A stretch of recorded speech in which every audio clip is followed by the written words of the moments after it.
Olá, boa noite, bom dia, boa tarde, depende de quando você estiver olhando, assistindo. Meu nome é André Andreolo, hoje é dia 4 de maio de 2026, mais uma reunião do Decifrando o Novo Testamento com a Visão Espírita. Hoje é a nossa 46ª reunião. O título dela é A Cura dos 10 Leprosos, mas nós vamos falar de um monte de coisa. Além disso, sempre esclarecendo que a gente faz essa reunião, esse estudo à luz da doutrina espírita, codificada por Kardec. As Bíblias que eu uso são o texto, todo o texto que aparece na tela é da Bíblia de Jerusalém. Eu também uso como apoio a Bíblia de Estudo NVI, a Bíblia Sagrada Interlinear. Também uso essa Bíblia porque ela tem umas versões diferentes de traduções, tudo junto na mesma Bíblia, me ajuda bastante aí a comparar. Também uso muito a Bíblia do Peregrino, principalmente os comentários do Schockel, que são muito bons, e também uso o dicionário, esse novo dicionário da Bíblia, Douglas, para ver algumas palavras, o que elas significavam na época de Jesus, comparando com hoje, alguns locais, como é que eram, como é que são hoje. Como fonte espírita, hoje eu vou usar o Sabedoria do Evangelho, volume 6, do Carlos Torres Pastorino. As apostilas do Evangelho Redivivo, estou usando a 2, a 3, a 4 e a 7, das cartas de Paulo também. Então, vamos estudar um textinho do Vida e Sexo, pelo Espírito Emmanuel, Psicografia de Chico, Evangelho segundo o Espiritismo e Livro dos Espíritos. Devo ter esquecido alguma coisa, mas aí eu falo durante a reunião. Então, nosso assunto hoje, eu já tinha até colocado no nosso grupo de WhatsApp, né? Eu vai falar de divórcio, dos eunucos, vamos falar de Jesus e as crianças, assim, o que Jesus fala do divórcio e dos eunucos, né? As crianças, a parábola do administrador infiel, e vamos falar, finalmente, lá no final, da cura dos 10 leprosos. Vamos encerrar com isso. Bom, sobre o divórcio, né? Allan Kardec fala no Evangelho segundo o Espiritismo, no capítulo 22, no item 2, ele fala assim: divórcio é lei humana que tem por fim separar legalmente o que já está de fato separado. Não é contrário à lei de Deus, pois apenas reforma o que os homens fizeram e só é aplicável nos casos em que não se levou em conta a lei divina. Então, vamos lá. Vou pegar aqui meus livros aqui. 4, 5, 2. Um monte de página.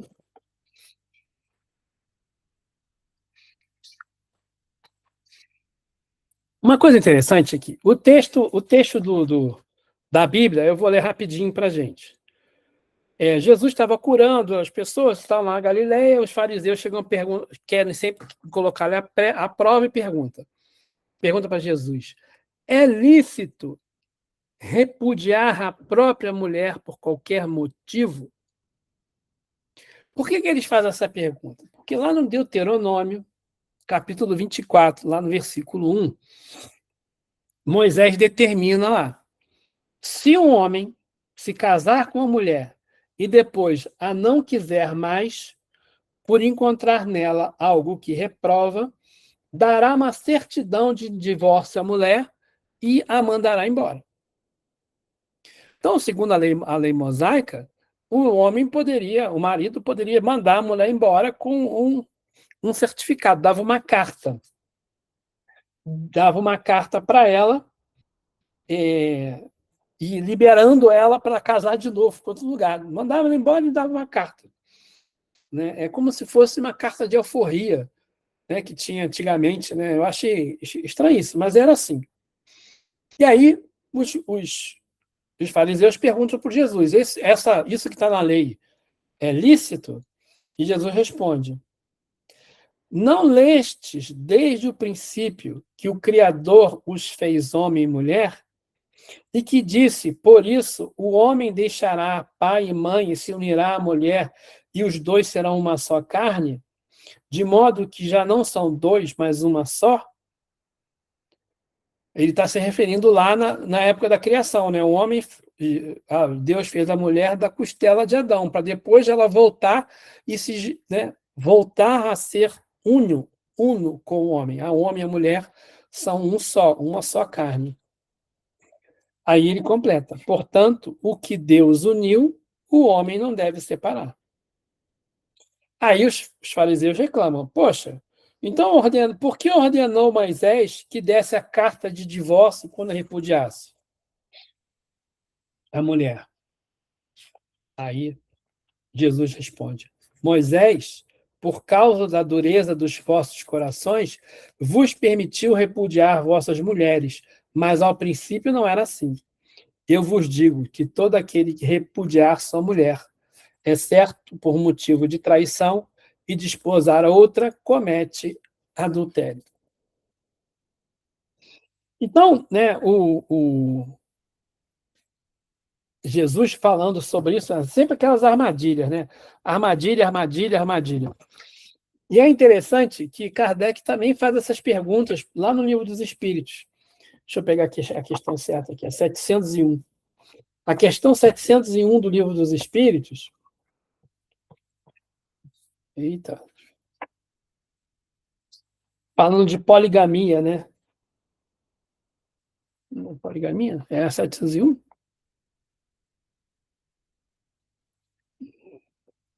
Ele falando de poligamia. Jesus, Kardec pergunta assim: qual das duas, a poligamia ou a monogamia, é mais conforme as leis da natureza? Aí ele fala: a poligamia é uma lei humana cuja abolição marca um progresso social. O casamento, segundo as vistas de Deus, deve fundar-se na afeição dos seres que se unem. Na poligamia não há afeição real, mas apenas sensualidade. É interessante que a gente vê hoje em dia, né? Não estou criticando nem estou falando a favor, só estou comentando. Existem muitos divórcios. Meus amigos, eu fico vendo assim, quantos amigos meus, na minha época de faculdade, estão casados com a mesma esposa, né? Dos que se casaram na mesma época que eu me casei com a Flávia. A maioria já se separou, né? Então, assim, é bastante interessante a gente ver o que acontece hoje em dia. As pessoas vão ficando mais velhas e muitos amigos meus estão se separando mais velhos. Chega com 60 ou 50 anos, 60 anos. Né? O meu cunhado, por exemplo, 60 anos se separou. Né? Já os filhos saem de casa, já estão criados, e a pessoa se separa. E aí, né, aí fica pensando, né, por que a gente se separa? Por que se separou? Não é a fulana não é aquela pessoa com quem eu me casei. O fulano não é mais aquela pessoa com quem eu me casei. Quando eu me casei, fulano era assim, era assado, era atencioso, ela era isso, era aquilo. Agora, depois, as coisas foram. Mas isso é verdade. Né? O casamento, a mulher com quem eu me casei não é a mesma mulher com quem eu estou casado hoje. A mesma coisa eu, não sou o mesmo marido, o mesmo homem que eu era na época que eu me casei. A gente vai evoluindo. Né? A gente não ama, eu não amo a mesma pessoa que a Flávia era. Né? Eu amo a pessoa que a Flávia é hoje. E ela foi evoluindo, ela foi mudando. Né? Então, o matrimônio mudou ela, a maternidade mudou ela, o matrimônio mudou ela, a maternidade, trabalhar, não trabalhar, né? Fazer faculdade, eu ir trabalhar, morar fora, ela ficar aqui. Então, assim, todas essas fases que eu passei da minha vida fizeram com que a gente se modificasse. E a gente tem a obrigação de tentar sempre se apaixonar de novo por essa nova pessoa. Ela por mim e eu por ela. Porque a gente sempre modifica. Nós somos pessoas diferentes, a gente vai sempre mudando. É preciso dar um F7, dar uma atualizada no nosso amor. Né? Casei com a Flávia 34 anos atrás. Né? E eu precisei reconquistar ela várias vezes, e ela precisou me reconquistar várias vezes. Né? Então, a gente, o divórcio é óbvio que ele existe, que o Kardec fala, né, o divórcio, na verdade, é apenas uma forma de oficializar o que legalmente, o que já tá de fato separado, não é contrário à lei de Deus. Mas quando Jesus fala que o que Deus uniu, ninguém separa, o que Deus uniu? O que segue a lei do amor. Né? Quando a gente se ama de verdade, não adianta, ninguém vai separar. Do mesmo jeito que a gente está casado, eu conheço um casal que está casado, dois casais até, estão casados, sei lá, há 30 anos e nunca tiveram papel passado. E são casados. Resolveram morar junto, constituindo família, têm filhos, né? Os dois casais têm 2 filhos cada um, quer dizer, estão casados até hoje. No entanto, gente que casa certinho, né? Não tá separado. Então a gente às vezes fica querendo que as coisas fiquem sempre certinhas e não é assim que funciona. Deixa eu ver se tem mais alguma coisa aqui no... Allan Kardec falando, né, sobre o divórcio, ele fala assim, nem a lei civil, porém, nem os compromissos que ela determina podem suprir a lei de amor se essa lei não preside a união. Se a pessoa não se casar seguindo a lei do amor, se ela não se casar por amor, não por afinidade, né? Às vezes o casamento por conveniência, né? Vamos casar com ele porque ele é rico, vamos me casar com ela porque ela é rica, vamos me casar com ela porque ela é bonita, e a gente não se casa por amor verdadeiro, a gente não está casando pela lei do amor. Então, na verdade, segundo a lei de Deus, a gente não está casado. Aí Kardec continua. Resultando daí, frequentemente, que aquilo que foi unido pela força se separa por si mesmo. Na época de Kardec era difícil haver divórcio, né? Mas hoje em dia é muito mais fácil. Então, quando a gente se junta por motivos outros, que não os motivos certos, a gente acaba se separando. Aí Jesus continua. Os discípulos continuam perguntando para Jesus, olha, disseram, e se é assim, falando do casamento, divórcio e tal, se é assim a condição do homem em relação à mulher, não vale a pena casar-se. Então, se você não pode se separar da mulher quando você quiser, olha só, os discípulos falando, porque eles contavam, os próprios discípulos contavam com a ideia do Deuteronômio lá de você, se não quiser, não gostar mais da mulher, pode dar uma carta para ela, separar dela. E os discípulos falam, olha, se é assim, a condição do homem com relação à mulher, que se casou, tem que ficar casado com ela até para sempre, não vale a pena se casar. Os discípulos falaram. Aí Jesus acrescenta, nem todos são capazes de compreender essa palavra, mas só aquele a quem é concedido a capacidade de compreender a palavra. Com efeito, há eunucos. Eunuco é aquela pessoa que é castrada. Isso eu peguei também no dicionário direitinho lá do Douglas.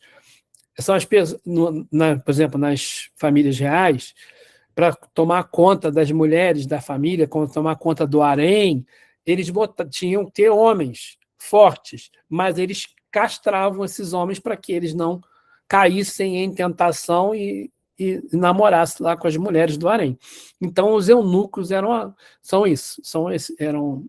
pessoas que são castradas. Mas aí Jesus fala assim, com efeito, há eunucos que nasceram assim, do ventre da mãe. Quer dizer, tem gente que já nasce sem nenhuma vontade de namorar. Há eunucos que foram feitos eunucos pelos homens, aqueles que são castrados pelos homens. E há eunucos que fizeram eunucos por causa do reino dos céus. Por exemplo, a gente ouve falar do Chico, do Divaldo, não, ou até dos padres, né? Algum padre que não casa, que tem a verdadeira vocação, não tem relação, não tem vontade, né? E aí essas pessoas são os eunucos, né? Por causa do reino dos céus. Quem tiver capacidade de compreender que compreenda. Então, né, é interessante, né? O Douglas fala assim, esqueci de falar aqui. O Douglas, ele fala assim, o dicionário Douglas, que o eunuco é aquele que é cabeça para o rei, é um oficial da corte, mas e era castrado no sentido do eunuco. Tais pessoas eram frequentemente empregadas pelos governantes orientais como oficiais da casa. Então, os oficiais da casa não eram eunucos, os mordomos, né? Então, era para cuidar da casa, não só dos haréns, para cuidar da casa. Deixa eu ver aqui mais o que eu botei aqui, que é mais que eu frisei aqui. Livro dos Espíritos, questão 698. Kardec pergunta: o celibato voluntário é um estado de perfeição meritório aos olhos de Deus? Não, responde os Espíritos. E os que assim vivem por egoísmo desagradam a Deus e enganam a todos. Então, Kardec pergunta, né, se o celibato voluntário, se isolar no mosteiro, ou está falando dos padres, na verdade, né? Ele fala que não. Se não é não faz não é um sacrifício honesto. Se você faz isso por egoísmo, desagrada a Deus e engana todo mundo, porque na verdade não é celibatário. Por isso que ele fala que engana. Aí, 699. O celibato voluntário não representa um sacrifício que fazem certas pessoas com o fim de se dedicarem mais intensamente ao serviço da humanidade? Isso é diferente, responde os espíritos. Eu disse por egoísmo. Todo sacrifício pessoal é meritório, quando feito para o bem. Quanto maior o sacrifício, tanto maior o mérito. Aí Kardec comenta: Deus não pode contradizer-se nem achar ruim o que ele próprio fez. Não. Então, Deus não pode achar ruim o que ele mesmo fez. Se a gente nasceu com essa capacidade de namorar, de manter relações, de procriar, não pode ser, fazer isso não pode ser ruim. Olha só. Né? Aí o Emmanuel, no livro Vida e Sexo, fala assim, o Espírito Emmanuel: abstinência em matéria de sexo e celibato na vida de relação pressupõe experiências da criatura em duas faixas existenciais, daqueles espíritos que escolhem semelhantes posições voluntariamente para burilamento ou serviço, e daqueles outros que se veem forçadas a adotá-las por forças de inibições diversas. Então, o Espírito Emmanuel fala: olha, uma coisa é você realmente não querer, não gostar, outra coisa é você ser forçado ao celibato por coisas diversas. Você pode até ficar com problema mental, né? E é interessante, o Paulo, apóstolo Paulo, lá eu juro que vou trocar de assunto.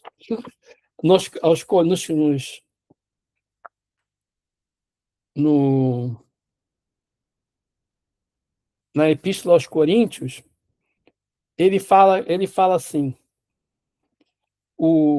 que é melhor a mulher, a pessoa, o casal pode resolver ficar sem namorar durante um certo tempo, mas é importante que não demore muito, né? Que eles não fiquem muito tempo sem namorar, porque pode causar problema. Então, Paulo fala que é importante.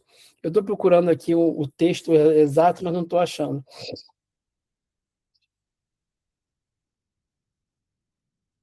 Eu não estou achando, acho que está na Bíblia, não está nesse livro aqui. Então, quando Paulo fala, né, que a gente precisa cuidar do casamento, a gente precisa olhar para o casamento. Está aqui. Do mesmo modo, o marido não dispõe do corpo, mas é a mulher quem dispõe. Não vos recusei um ou outro, a não ser de comum acordo e por algum tempo, para que vos integreis à oração. Depois disso, voltai-vos a unir-vos a fim de que Satanás não vos tente mediante vossa incontinência. Paulo falando aos Coríntios, né? A gente pode ficar um tempinho para orar, mas não pode ficar muito tempo. É importante a gente voltar, né, ao normal. Então, Jesus das crianças. Página 455.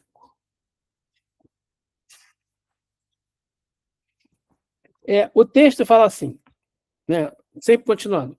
Naquele momento, foram-lhe trazidas crianças para que impusesse as mãos e fizesse uma oração. Os discípulos, porém, as repreendiam. Sai daí, para de perturbar o mestre. Né? E aí, Jesus fala para eles, deixai as criancinhas, não as impeçais de vir a mim, pois delas é o reino dos céus. Em seguida, impôs as mãos e depois partiu dali. Né? Então, assim, é interessante que quando elas chegaram na Bíblia, a primeira coisa é a barreira. Os discípulos impuseram a barreira, não deixavam as crianças chegar. Aí Jesus tem intervenção, faz uma intervenção e uma revelação. Ó, deixa elas virem, que o reino dos céus é delas. Depois impõe as mãos e manda elas embora. E aí, né, ele fala, deixai as criancinhas vir a minhas... Deixai vir a minhas criancinhas. O pastorino, lá no Evangelho, o estudo do Evangelho que ele faz, Sabedoria do Evangelho, no volume 6, ele fala assim, por que Jesus usou o exemplo das crianças? Que a criança é humilde. A criança sempre está disposta a aprender. Ela reconhece o lugar dela. Reconhece a sua incapacidade de fazer as coisas e ela aprende.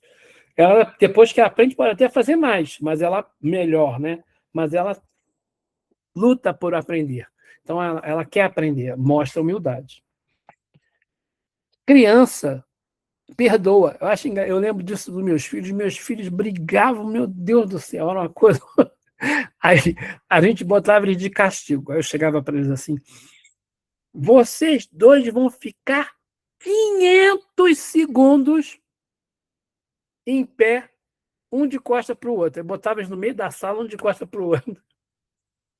Aí depois eu falava: ó, já tá bom? Passava 1 minuto, aí eles ficavam assim, dá um beijo, dá um abraço no outro, dá um beijo. Daqui a pouco estavam brigando. A criança perdoa fácil. Né? Criança esquece fácil e vai embora. Criança tem ânsia de saber, quer aprender. Criança está sempre aprendendo.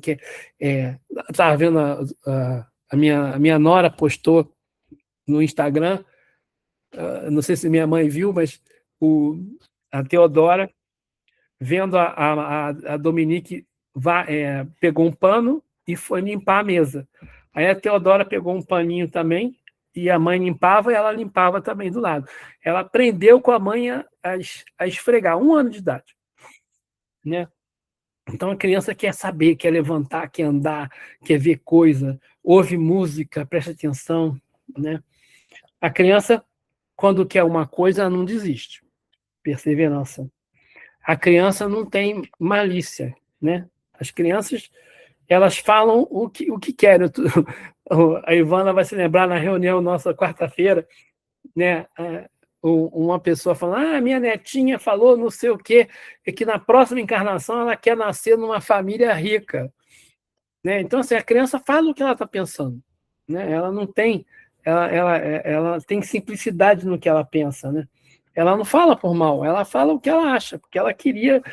que a mãe provavelmente disse para ela que ela não podia ter alguma coisa, porque não tinha dinheiro, ela foi lá e falou o que ela está pensando. Né? E ela está ali para aprender. Docilidade. E as crianças geralmente têm um comportamento doce com a gente. Né? Bom, então esse é o assunto das crianças. Aí depois, a gente vai falar da parábola do administrador infiel. Isso é Lucas, capítulo 16, versículos de 1 a 13. Cadê minha cola? Tá aí.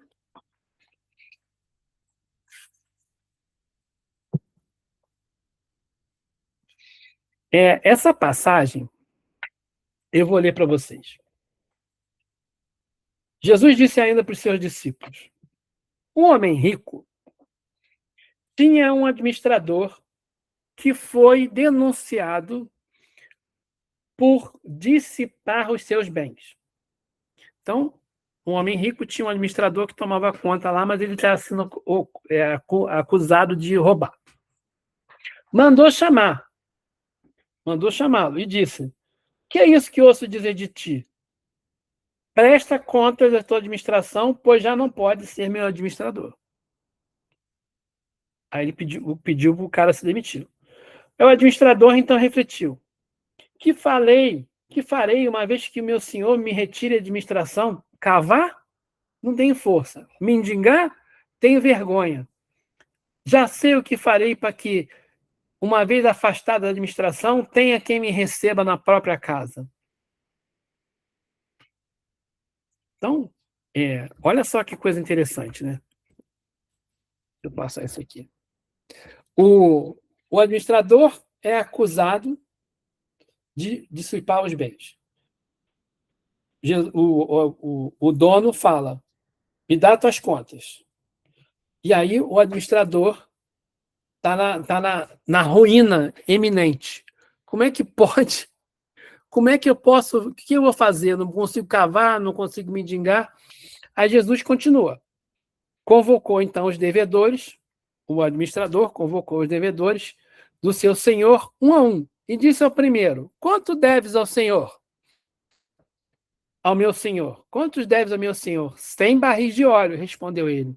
Disse então: toma a tua conta, senta-te e escreve depressa. 50. Rabiscou 100, ficou com 50. Depois disse o outro: e tu, quanto deves? 100 medidas de trigo. Ele respondeu, e ele disse: toma conta e escreve 80. Gente, que história é essa? Né? Aí o que acontece? Como continua a parábola? Então, assim, o Senhor desconfiava que o administrador roubava. Mandou ele embora. E antes de ir embora, o administrador foi lá, chamou as pessoas que deviam ao seu senhor e deu um desconto para eles. O cara devia 100 barris, só vai pagar 50. E o que devia 100 medidas de trigo, só vai pagar 80. Aí Jesus continua. E o Senhor louvou o administrador desonesto por ter agido com prudência, pois os filhos desse século são mais prudentes com a sua geração que os filhos da luz. Espera aí. Como é que pode o Cristo elogiar um administrador desonesto? Então, essa é uma das parábolas mais difíceis do Evangelho. Mas a chave disso, né, a gente precisa entender o contexto histórico dessa história. Então, vamos lá.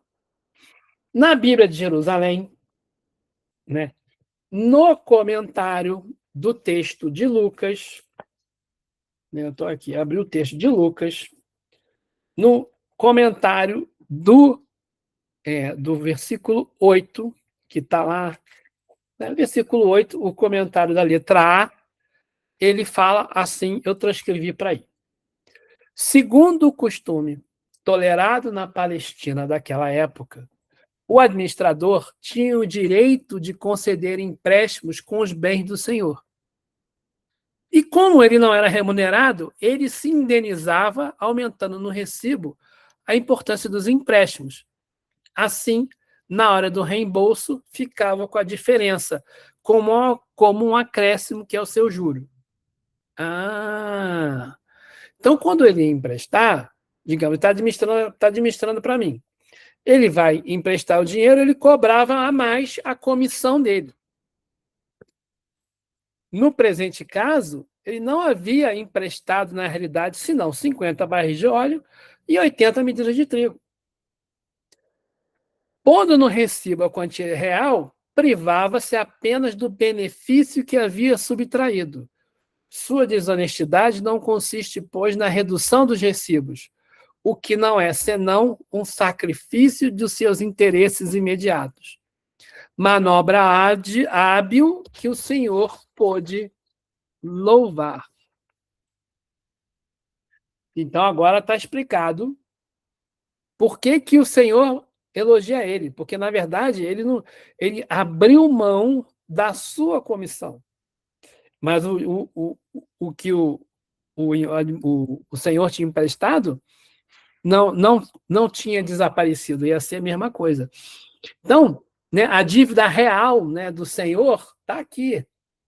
A comissão oculta, que era do administrador, ele quebrou, jogou fora. Já bateu. Né? Então, o valor original tinha juros abusivos. Né? 50 barris, o cara cobrava 100 barris, o cara cobrava, emprestava 50, o cara cobrava 100, né? Eram juros abusivos. Aí é que está a desonestidade dele. E o desconto, para reduzir a dívida, ele abria mão da própria comissão futura. Ele não roubou o Senhor novamente, ele sacrificou o próprio lucro presente para comprar um favor e a sobrevivência no futuro. Aí, Jesus fala assim: eu vos digo, depois que ele, né, contou a historinha toda, ele fala: eu vos digo, fazei amigos com o dinheiro da iniquidade, a fim de que, no dia que lhe faltar o dinheiro, estes vos recebam nas tendas eternas. Quem é fiel nas coisas mínimas é fiel também no muito. E quem é iníquo no mínimo é iníquo também no muito. Portanto, se não fostes fiéis quanto ao dinheiro iníquo, quem vos confiará o verdadeiro bem? Se não fostes fiéis em relação ao bem alheio, quem vos dará o vosso? Aí. Vou falar aqui. Né? Filhos desses séculos, filhos da luz. Vamos pensar, a mesma coisa lá naquela época. O nosso foco é sobrevivência e conforto material. O nosso foco deveria ser eternidade e os bens celestes. A nossa atitude, ser proativo, perspicaz, calculista. A atitude dos filhos da luz, vamos falar assim. Muitas vezes passivos, ingênuos e inertes. A nossa estratégia é usar toda a inteligência, capacidade de renúncia imediata para garantir o futuro transitório. E a estratégia correta seria aguardar o reino dos céus sem aplicar a mesma energia, a urgência e a inteligência para garantir o seu futuro espiritual. O dinheiro da iniquidade, o que está falando sobre isso? Toda a riqueza terrena traz marca da imperfeição. A sabedoria não está em rejeitar o dinheiro, mas saber utilizar. Aplicar os recursos transitórios, dinheiro, influência, tempo, para gerar amor e caridade. Os beneficiados por vocês serão os amigos que recepcionarão na pátria espiritual. Esse texto aqui é de Vinícius, nas pegadas do mestre, esqueci de colocar lá. Então, qual é o paradigma aí da história? Qual é a comparação que tem aí, né? O proprietário era Deus, dono absoluto de tudo. Os bens da vida, né, os bens que o administrador, né, administrava, é o patrimônio que a gente recebe, a nossa saúde, nosso tempo, inteligência, dinheiro, é tudo para a gente administrar. E o homem, o administrador, o usufrutuário, nós, né, não somos, nosso direito não vai além da administração provisória, não temos a posse, apenas o dever do uso. É sobre isso que fala a parábola. Aí, quando Jesus fala assim, quem é fiel nas coisas mínimas, é fiel também no muito. E o Emmanuel adverte, dá conta da tua administração. A mordomia do mundo não se restringe à conta bancária. Então, o corpo é o nosso tempo sagrado. A inteligência é um talento a ser multiplicado. O tempo é um patrimônio inestimável. E as relações são oportunidades divinas de serviço. E aí Jesus continua. Ninguém pode servir a dois senhores. Com efeito, ou odiará um e amará o outro, ou se apegará a um e desprezará o outro. Não se pode servir a Deus e a Mamon. Né? Então, ali, né, quando ele fala sobre isso, ele também está falando de simbologia. Amar a Deus amar, a ter amor, fraternidade, visão de eternidade, onde a gente vê que a riqueza não é a única coisa que existe no mundo. A gente pode evoluir sem ter dinheiro. E mamão é aquela pessoa que é apegada ao dinheiro, é apegado à ilusão do controle. É você ser escravo dos bens que a traça e a ferrugem consomem. Então, essa história do administrador, eu, quando vi pela primeira vez essa parábola, eu fiquei muito encucado, muito, muito difícil para mim entender. E aí eu só consegui entender quando eu li a Bíblia de Jerusalém, que traz realmente essa história. E é engraçado que eu evitava esse tema. Se alguém falasse comigo, eu vou falar esse tema aí no Centro Espírita, eu não falava, não, porque eu não sabia. Mas o que ele está falando? Sobre o que a gente fala aí, né? Essa parábola? Como que você reduz as suas dívidas? Né? A gente reduz as nossas dívidas do passado com prudência. A gente renuncia dando desconto. Né? A gente é renúncia, não roubo. A gente reduz a nossa dívida com renúncia. Qual é a ideia? Vamos cortar os nossos juros pessoais. Né? Em vez de a gente ficar inventando moda, vamos fazer o basiquinho. Não vamos exigir do outro mais do que ele pode dar. Né? A gente, às vezes, por exemplo, eu vou dar um exemplo. Eu conheci uma pessoa que ela virava para o marido e falava assim: poxa, você tem que ter 30 dias de férias, você tem que sair de férias, você tem que fazer isso. É um absurdo você ir trabalhar feriado enforcado, aí tinha que trabalhar, digamos, feriado igual agora, feriado na quinta, tinha que trabalhar na sexta. Isso é um absurdo. Brigava com o marido por causa do emprego. E ela tinha uma empregada doméstica, mas a empregada doméstica ela obrigava a ir no dia enforcado.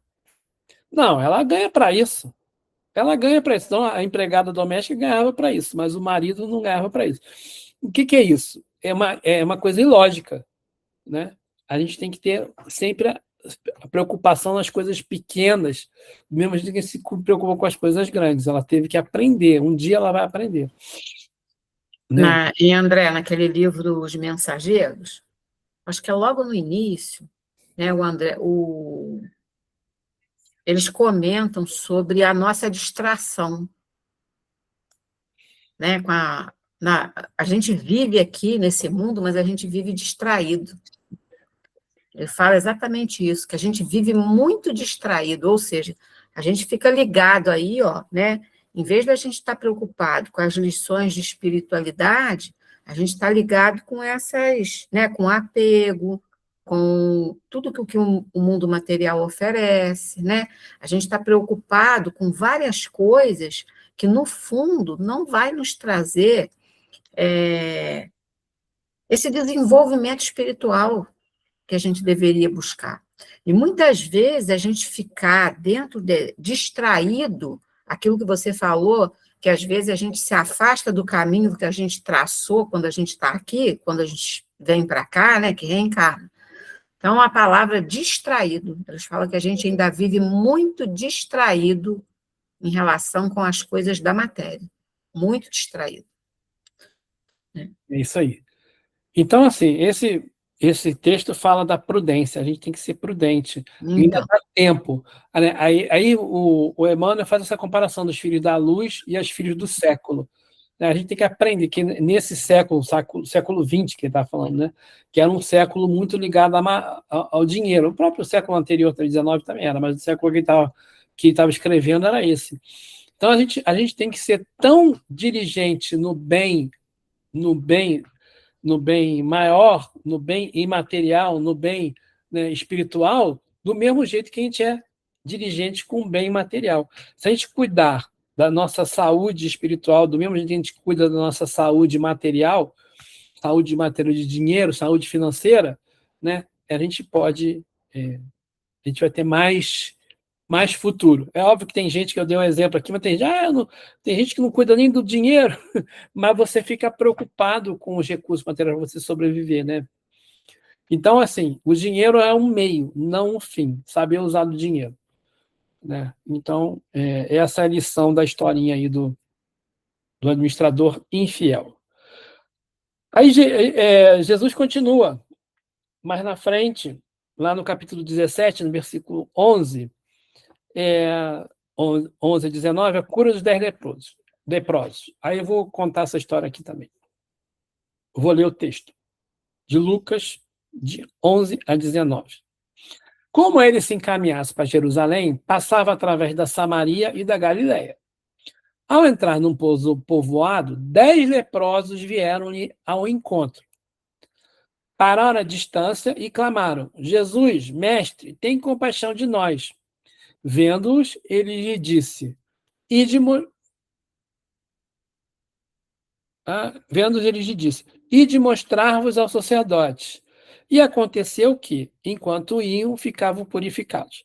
Então, 10 leprosos chegaram para Jesus, falando: Mestre, tem compaixão, livra a gente. Aí Jesus viu eles e falou: vai se mostrar, vai falar com os sacerdotes, porque os leprosos, eles eram os impuros, eram impuros, né? Viviam à parte. Nunca que os sacerdotes iam receber os leprosos. Mas só que no caminho, enquanto eles estavam indo para encontrar os sacerdotes, eles ficaram purificados, a lepra, ficaram curados. E foram os 10. Um dentre eles, vendo-se curado, voltou atrás, glorificando a Deus em alta voz. E lançou-se ao pé de Jesus com o rosto por terra, agradecendo-lhe. Pois bem, era um samaritano. Tomando a palavra, Jesus lhe disse: Os 10 não ficaram purificados? Onde estão os outros 9? Não houve por acaso quem voltasse para dar glória a Deus, senão esse estrangeiro? Em seguida, lhe disse: Levanta-te, a sua fé te salvou. Então, a história é essa, né? Só um voltou. O que aconteceu com os outros? Vocês ficam pensando, né? O que aconteceu com os outros? Né, essa história aí do coisa, ela fala de gratidão, né? 10 doentes pedindo socorro. Todos 10 foram purificados, né? Dos 10 doentes. Mas somente um, que era o samaritano, que não era judeu, né? Porque ele sempre tem essa história que o samaritano era meio que inimigo deles lá, dos judeus. O único que não era judeu, que não seguia, né, a mesma religião que eles, a mesma doutrina que eles, ele foi o que voltou para agradecer, né? E aí Jesus fala com ele: a tua fé te salvou. Os outros, né, a gente não sabe, né? Os estudos espíritas, né? Alguns perguntam assim: será que aqueles 9 ficaram curados para sempre? Ou será que a lepra voltou? Né? Então, existe essa especulação, não só espírita também, nos próprios comentários bíblicos, o pessoal fala assim, eles falam sobre isso. E será que só um ficou curado de verdade? Foi o que aparece. Mas o que foi a cura? A cura verdadeira, definitiva, que ele falou: a tua fé te salvou, né? A salvação, a verdadeira cura, né, exigiu uma resposta individual. O único que voltou com a gratidão, que é a cura definitiva, né, era a gratidão. A cura definitiva só veio quando aquela pessoa entendeu, aquele que voltou, que ele tinha recebido uma graça, né, e que ele deveria agradecer. Então, né, Jesus fala... Bom, o texto que eu tenho aqui, ele fala assim: a gratidão é sentimento extremamente purificador e renovador do destino. Naquele momento, quando o leproso se lançou aos pés do Senhor para agradecer-lhe o ato de misericórdia e bondade, ele manifestava também o arrependimento pelas ações geradoras da lepra e o firme propósito de não mais repeti-las. Por isso, Jesus lhe afirmou: levanta-te, vai, a tua fé te curou.